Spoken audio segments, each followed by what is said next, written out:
दोस्तों, जैसे कि आजकल डेंगू का बहुत ज़्यादा प्रकोप चल रहा है हमारे क्षेत्र में, तो ऐसे में हमको जो सावधानी रखनी चाहिए डेंगू के मरीज में, उन पर ध्यान देना बहुत आवश्यक है। देखिए साथियों, डेंगू की जो मुख्यतः डेंगू को देखा गया है उसमें 3 फेज डेंगू के देखे गए हैं।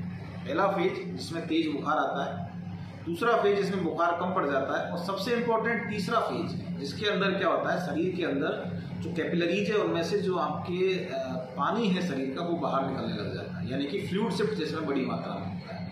तो ऐसे में हमको जो है ज़्यादा ध्यान केंद्रित करना है मरीज में जब उसका बुखार उतर जाए उसके बाद। और कुछ ऐसे डेंजर सिम्टम्स हैं, कुछ ऐसे डेंजर साइंस हैं जिनके बारे में हमको आम पब्लिक को सचेत करना है कि अगर ऐसा कोई भी साइन आपको दिखता है बुखार से ग्रसित किसी भी रोगी में, तो उसमें डेंगू की संभावना बढ़ जाती है। और ऐसा डेंगू का रोगी जो है वो नॉर्मल के बजाय ज़्यादा सीरियस होता है और उसकी मृत्यु होने की संभावना बढ़ जाती है। तो ऐसे डेंजर साइंस को हमको पेशेंट को समझाना है, और ऐसे डेंजर साइन आने पर तुरंत आपको जल्दी से जल्दी हॉस्पिटल जाना है। तो हम बात करते हैं साथियों, सबसे पहला डेंजर साइन है आपके शरीर पर लाल लाल चकत्ते हो जाना। जैसे जैसे प्लेटलेट डेंगू में कम होती है, तो कई बार डेंगू में छोटे छोटे आल्पिन के आकार के बहुत सारे पतले पतले पतले रैश पूरे शरीर पर हो जाते हैं। ऐसे रैश हो जाने पर हम डेंगू को कहते हैं डेंगू हेमरेजिक फीवर।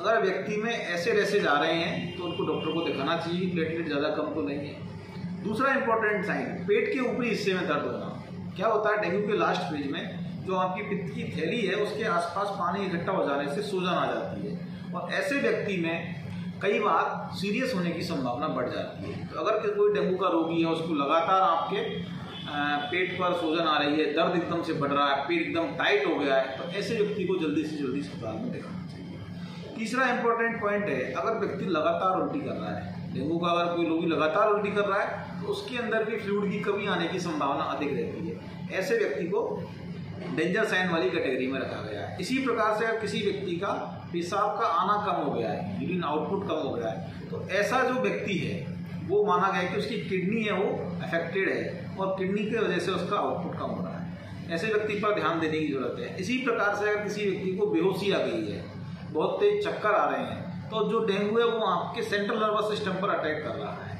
तो उसको हमको ध्यान देने की आवश्यकता है। इसी प्रकार से हम देखें कि अगर पेशेंट का जो हेमेटोक्रीट होता है सीबीसी की रिपोर्ट में, उसमें अगर बहुत ज़्यादा चेंजेस हो रहे हैं तो ऐसा व्यक्ति कई बार सीरियस होने की संभावना रहती है। तो अगर इन डेंजर साइंस को हम समय से पकड़ ले, और एक और इम्पोर्टेंट चीज़, अगर डेंगू के रोगी का बीपी कम हो रहा है तो वो यानी कि डेंगू शॉक सिंड्रोम में जा रहा है। डेंगू शॉक सिंड्रोम डेंगू की सबसे हम कहें कि एडवांस स्टेज है, सबसे गंभीर अवस्था में से एक है। ऐसे रोगियों को अगर हम पहचान लें, उनके लक्षणों को हम समय पर पहचान लें, उनको टाइम पर मेडिकल केयर मिल जाए, तो उनकी सीरियस होने की संभावना कम हो जाती है। इसलिए आज का जो इस वीडियो का मेन फोकस है वो यही है कि हम हमारी सोसाइटी में जो डेंजर सिम्टम्स मैंने आपको बताए डेंगू के रोगी के, उनके बारे में ज़्यादा से ज़्यादा लोगों को सचेत करना है, सावचेत करना है, और ऐसा होने पर जल्दी से जल्दी वो लोग आपके अस्पताल पहुँचे, ये प्रयास हमको